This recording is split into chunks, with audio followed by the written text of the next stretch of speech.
আপনারা দেখছেন MN Bangla news YouTube channel.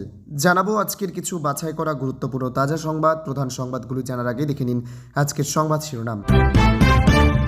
মুখ্যমন্ত্রীকে খুনের হুমকি, আল কায়দার নামে ইমেল, গার্ডেন রিচ থেকে গ্রেপ্তার যুবক। ধর্মস্থানে মাইকের আওয়াজ কমাতে বলায় বিরাট অশান্তি জাহাঙ্গীর মহল্লায়, পুলিশকে লক্ষ্য করে পাথর। ভারতে প্রথমবার জেহাদি ড্রাগ ধরা পড়ল, এই মাদক খেয়ে মেশিন হয়ে যায় জঙ্গিরা। আইনি বিপাকে অভিষেক, তৃণমূল সাংসদের বিরুদ্ধে দায়ের এফআইআর, তোলপাড় ফেলা কাণ্ড রাজ্যে। সপ্তাহ শেষে 1 লাফে কমল সোনার দাম, আজ 22 ও 24 ক্যারেট কততে বিকোচ্ছে। বাংলায় বন্ধ হবে সব অবৈধ মাদ্রাসা, মিলছে না কোনো ডাক্তার ইঞ্জিনিয়ার, দাবি বিজেপি বিধায়ক সজল ঘোষের। জুন থেকে মিলবে 3000 টাকা বেকার ভাতা, অনলাইনে যুবশক্তি কার্ডে আবেদনের শেষ দিন কবে। অন্নপূর্ণা ভাণ্ডারের নামে ভুয়ো ওয়েবসাইট ফাঁদে পা দিলে বড় বিপদ, কিভাবে চলছে প্রতারণা। আরজি করের ঘটনায় এবার স্ক্যানারে মমতা, মুখ্যমন্ত্রী স্পষ্ট জানিয়ে দিলেন। বাংলায় সংসার পেতেছেন অনুপ্রবেশকারী, নিজের বাবাকে বাবা সাজালেন খোঁজ টিএমসি নেতা, চাঞ্চল্য হিঙ্গলগঞ্জে। এতক্ষণ শুনছিলেন সংবাদ শিরোনাম, এবার আসছে বিস্তারিত খবরে। ভিডিওটি ভালো লাগলে লাইক করুন এবং আমাদের ইউটিউব চ্যানেলটি সাবস্ক্রাইব করে আমাদের সঙ্গে থাকুন। পরবর্তী আপডেটের জন্য ধন্যবাদ। পদে বসার কিছুদিনের মধ্যেই মুখ্যমন্ত্রী শুভেন্দু অধিকারীকে খুনের হুমকি ঘিরে তীব্র চাঞ্চল্য ছড়ালো রাজ্যে। আল কায়দার নাম করে ভবানীপুর থানায় পাঠানো হয় একটি হুমকি ইমেল, যেখানে মুখ্যমন্ত্রীর ওপর সুইসাইড বোম অ্যাটাক এর ছক কষার কথা উল্লেখ ছিল। ঘটনার তদন্তে নেমে গার্ডেন রিচ থেকে হাসনেন আলী নামে এক যুবককে গ্রেপ্তার করেছে এসটিএফ। তদন্তে উঠে এসেছে চাঞ্চল্যকর তথ্য, ব্যক্তিগত শত্রুতার জেরে এই হুমকি মেল পাঠানো হয়েছিল বলে দাবি পুলিশের। শুক্রবার সাংবাদিক বৈঠকে এসটিএফের যুগ্ম কমিশনার জানান, বুধবার সকাল 10:15 নাগাদ ভবানীপুর থানার ওই ইমেলটি আসে। সেখানে দাবি করা হয় এক মহিলা আল কায়দা জঙ্গি সংগঠনের সঙ্গে যুক্ত এবং তার মাধ্যমেই বাংলার নতুন মুখ্যমন্ত্রী শুভেন্দু অধিকারীর ওপর প্রাণঘাতী হামলার পরিকল্পনা করা হচ্ছে। এই মেল ঘিরে তৎক্ষণাৎ নড়ে চড়ে বসে প্রশাসন, শুরু হয় চিরুনি তল্লাশি ও ডিজিটাল ট্র্যাকিং। তদন্তে নেমে গার্ডেন রিচ এলাকা থেকে হাসনেন আলীকে আটক করে এসটিএফ। পরে জেরার ভিত্তিতে তাকে গ্রেপ্তার করা হয়। তদন্তকারী সূত্রে খবর, প্রাথমিক জেরায় অভিযুক্ত হুমকি মেল পাঠানোর কথা স্বীকার করেছে, তবে কোনো জঙ্গি সংগঠনের সঙ্গে সরাসরি যোগাযোগের প্রমাণ এখনও পর্যন্ত মেলেনি। পুলিশ জানিয়েছে, এক মহিলার সঙ্গে ব্যক্তিগত শত্রুতার জেরেই ওই যুবক এই কাণ্ড ঘটায়। অভিযোগ, ওই মহিলাকে ফাঁসাতেই তার ইমেল আইডি ব্যবহার করে মুখ্যমন্ত্রীর নামে হুমকি মেল পাঠানো হয়েছিল। আল কায়দার নাম ব্যবহার করে আতঙ্ক তৈরি করারও চেষ্টা করা হয় বলে তদন্তকারীদের অনুমান। এই ঘটনার পর মুখ্যমন্ত্রীর নিরাপত্তা আরও জোরদার করা হয়েছে। পাশাপাশি ধৃতের মোবাইল, ল্যাপটপ ও ডিজিটাল তথ্য খতিয়ে দেখা হচ্ছে। গোটা ঘটনায় অন্য কেউ জড়িত রয়েছে কিনা তাও তদন্ত করে দেখছে এসটিএফ। সরকারি নির্দেশিকা মেনে ধর্মীয় প্রতিষ্ঠানে মাইকের আওয়াজ কমানোর অনুরোধ ঘিরে উত্তেজনা ছড়ালো আসানসোলে। ঘটনাটি ঘটেছে আসানসোলের জাহাঙ্গীর মহল্লায় এলাকায়। এলাকাটি আসানসোল দুর্গাপুর পুলিশ কমিশনারেটের আওতায় পড়ে। পুলিশ সূত্রে খবর, শুক্রবার রাতে আসানসোল উত্তর থানার পুলিশ এলাকায় গিয়ে একটি ধর্মীয় প্রতিষ্ঠানে মাইকের আওয়াজ কম করতে বলে। সরকারি নির্দেশিকা মেনে এই পদক্ষেপ করা হয়েছিল বলে দাবি পুলিশের। অভিযোগ, এই ঘটনাকে কেন্দ্র করে উপস্থিত লোকজনের মধ্যে দুটি গোষ্ঠী তৈরি হয় এবং তাদের মধ্যে বচসা শুরু হয়। পরিস্থিতি উত্তপ্ত হয়ে উঠলে গোলমাল থামাতে এগিয়ে যায় পুলিশ। সেই সময় স্থানীয় পুলিশ আউটপোস্ট লক্ষ্য করে পাথর ছোড়া হয় বলে অভিযোগ। বচসা থেকে খুব শিগগিরই এলাকা জুড়ে অশান্তি ছড়িয়ে পড়ে। একদল উত্তেজিত জনতা ইট ও পাথর দিয়ে পুলিশ ফাঁড়িতে হামলা চালায়। ভেতর ও বাইরে একাধিক সরকারি সম্পত্তির ক্ষতি করে। পুলিশের অনেক গাড়ি ও পার্ক করা মোটরসাইকেলও ভাঙচুর করা হয় বলে খবর। ভাইরাল ভিডিওতে দেখা গিয়েছে একটি অটোরিকশার সামনের কাঁচ সম্পূর্ণভাবে ভেঙে গিয়েছে। পুলিশে জানিয়েছে, গোটা ঘটনার সিসিটিভি ফুটেজ খতিয়ে দেখা হচ্ছে। কারা এই ঘটনায় জড়িত তা চিহ্নিত করার চেষ্টা চলছে। বর্তমানে পরিস্থিতি নিয়ন্ত্রণে রয়েছে বলে জানিয়েছে প্রশাসন। স্থানীয় এক বাসিন্দা সংবাদ সংস্থা IANS-কে জানান, কিছু ছেলে এসে থানা ভাঙচুর করে এবং আইন নিজের হাতে তুলে নেওয়ার চেষ্টা করে। তাদের এটা করা উচিত হয়নি, এর পরিবর্তে তাদের বসে আলোচনা করা উচিত ছিল। তারা অন্যায় করেছে, থানা আক্রমণ করা উচিত হয়নি। এখানকার মানুষের প্রশাসনের সঙ্গে কোনো বিরোধ নেই। ভারতে প্রথমবার জেহাদি ড্রাগ ধরা পড়ল বলে দাবি করলেন কেন্দ্রীয় স্বরাষ্ট্রমন্ত্রী অমিত শাহ। তিনি জানিয়েছেন, ক্যাপটাগন নামে ওই মাদক বাজেয়াপ্ত করেছে নার্কোটিক্স কন্ট্রোল ব্যুরো। যে পরিমাণ মাদক বাজেয়াপ্ত করা হয়েছে তার মূল্য 182 কোটি টাকা। কেন্দ্রীয় স্বরাষ্ট্রমন্ত্রীর কথায় মাদকমুক্ত ভারত গড়তে দৃঢ় প্রতিজ্ঞ মোদী সরকার।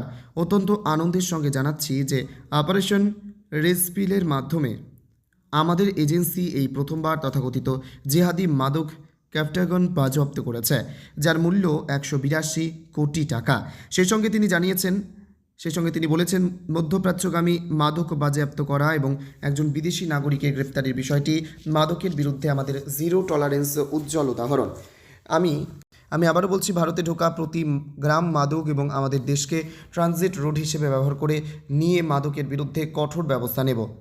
এনসিবির সাহসী ও সজাগ যোদ্ধাদের সাধুবাদ। ক্যাপটাগন হলো একটি সিনথেটিক বা কৃত্রিম উদ্দীপক ড্রাগ, যা মূলত দুটি উপাদানের মিশ্রণে তৈরি। 60-এর দশকে চিকিৎসার জন্য তৈরি করা হলেও অতিরিক্ত আসক্তি ও পার্শ্ব প্রতিক্রিয়ার কারণে 80-এর দশকে বিশ্বব্যাপী নিষিদ্ধ করা হয়। অভিযোগ ওঠে উদ্দীপক প্রভাবের কারণে দীর্ঘ সময় ধরে জেগে থাকতে, ভয় ও ক্লান্তি দমন করতে, আগ্রাসন ও ঝুঁকি গ্রহণের প্রবণতা বাড়াতে এবং চাপপূর্ণ পরিস্থিতিতে দীর্ঘক্ষণ ধরে যুদ্ধ সদৃশ কার্যকলাপ বজায় রাখতে সক্ষম করে তোলে এই মাদক। বিধানসভা নির্বাচনের প্রচারে উস্কানিমূলক ও আপত্তিকর মন্তব্য করার অভিযোগে বড়সড় আইনি বিপাকে জড়ালেন তৃণমূল কংগ্রেসের সর্বভারতীয় সাধারণ সম্পাদক তথা ডায়মন্ড হারবার সাংসদ অভিষেক বন্দ্যোপাধ্যায়। বিধাননগর উত্তর সাইবার ক্রাইম থানায় গত 15 মে দুপুরে তার বিরুদ্ধে একটি এফআইআর দায়ের করা হয়। অভিযোগ, নির্বাচনী প্রচারের সময় তিনি প্ররোচনামূলক বক্তব্য রেখেছেন এবং কেন্দ্রীয় স্বরাষ্ট্রমন্ত্রী অমিত শাহকে নিশানা করে প্রচ্ছন্ন হুমকি দিয়েছেন। রাজীব সরকার নামে এক সমাজকর্মীর দায়ের করা অভিযোগের ভিত্তিতে পুলিশ ভারতীয় ন্যায় সংহিতা এবং জনপ্রতিনিধিত্ব আইনের একাধিক ধারায় মামলা রুজু করে তদন্ত শুরু করেছে। মামলার তদন্তভার দেওয়া হয়েছে সাব ইন্সপেক্টর সোমনাথ সিংহ রায়কে। অভিযোগকারী রাজীব সরকারের দাবি, গত 27 এপ্রিল থেকে 3রা মের মধ্যে রাজ্যের বিভিন্ন প্রান্তে নির্বাচনী জনসভা থেকে উস্কানিমূলক বক্তব্য পেশ করেছেন অভিষেক বন্দ্যোপাধ্যায়। পাশাপাশি গত 7 এপ্রিল কলকাতায় আয়োজিত একটি প্রাক নির্বাচনী সভায় অভিষেকের একটি মন্তব্যকে ঘিরেও মূল বিতর্ক তৈরি হয়েছে। সেখানে তৃণমূল সাংসদকে বলতে শোনা গিয়েছিল, আমি দেখে নেব 4ঠা মে কে তাদের বাঁচাতে আসে, দিল্লি থেকে কোন গডফাদার তাদের রক্ষা করতে আসেন তাও আমি দেখে নেব। এফআইআরে উল্লেখ করা হয়েছে, ডিজে বাজানো সংক্রান্ত বিতর্কিত মন্তব্য এবং বিরোধী কর্মীদের লক্ষ্য করে তার এই ধরনের আক্রমণাত্মক ও হুমকিসুলভ ভাষা সমাজে বিদ্বেষ ছড়াতে পারে এবং এর ফলে আইন শৃঙ্খলা সাম্প্রদায়িক সম্প্রীতি বিঘ্নিত হওয়ার প্রবল আশঙ্কা তৈরি হয়েছে। তৃণমূল নেতার বিরুদ্ধে দাঙ্গা বাঁধানোর উস্কানি, বিভিন্ন গোষ্ঠীর মধ্যে শত্রুতা তৈরি করা, ভীতি প্রদর্শন এবং মিথ্যা প্রচারের মতো গুরুতর অভিযোগ আনা হয়েছে। পশ্চিমবঙ্গে বিজেপি সরকার গঠনের পরপরই রাজ্য জুড়ে প্রশাসনিক স্তরে বড় ধরনের পরিবর্তনের ইঙ্গিত মিলছে।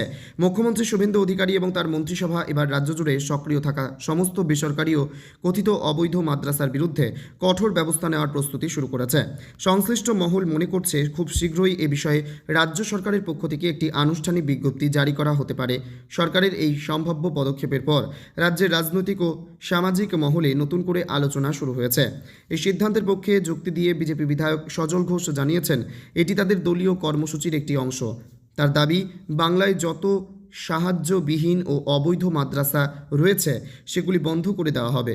তবে এই অভিযানকে কোনো নির্দিষ্ট সম্প্রদায়ের বিরুদ্ধে পদক্ষেপ হিসেবে দেখতে নারাজ তিনি। তার মতে এটি কোনো সম্প্রদায়ের বিরুদ্ধে নয়, বরং সমস্ত ধরনের বেআইনি প্রতিষ্ঠানের বিরুদ্ধে অভিযান।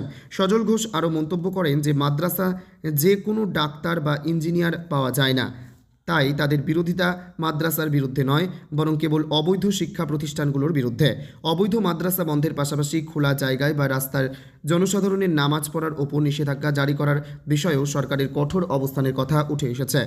বিজেপি বিধায়ক অর্জুন সিং জানিয়েছেন, মন্ত্রিসভার বৈঠকে মুখ্যমন্ত্রী এই বিষয়ে বেশ কিছু নির্দেশ দিয়েছেন। অর্জুন সিংয়ের অভিযোগ, পূর্ববর্তী তৃণমূল সরকারের আমলে রেড রোড হওয়া গণজমায়েতের কারণে প্রতিরক্ষা মন্ত্রকের অধীনস্থ এই এলাকায় সেনাবাহিনীর প্রশিক্ষণ ব্যাহত হতো এবং প্রশাসনিক জটিলতা তৈরি হতো। নতুন বিজেপি সরকার বেকার যুবক যুবতীদের জন্য মাসিক 3,000 টাকা ভাতার যুবশক্তি প্রকল্প চালু করেছে। 1 জুন থেকে এই প্রকল্পের টাকা দেওয়া শুরু।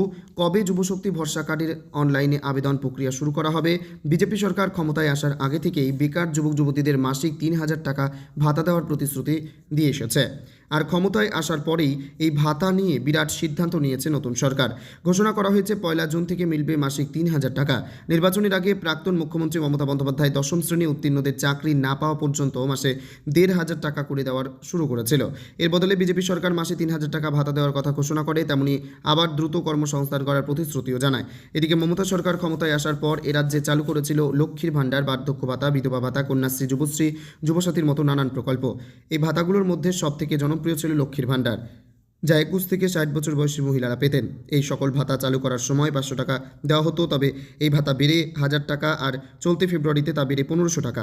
ফেব্রুয়ারিতে এই ভাতার পরিমাণ বৃদ্ধির সঙ্গে তৃণমূলের সরকার বেকার ভাতা চালু করেছিলেন। এদিকে বিজেপি সরকার ক্ষমতায় আসার আগে থেকে যুবশক্তি প্রকল্পের কথা ঘোষণা করেছিল। মাসে মাসে 3,000 টাকা করে বেকার যুবক যুবতীদের দেওয়ার কথা ঘোষণা করা হয়েছিল।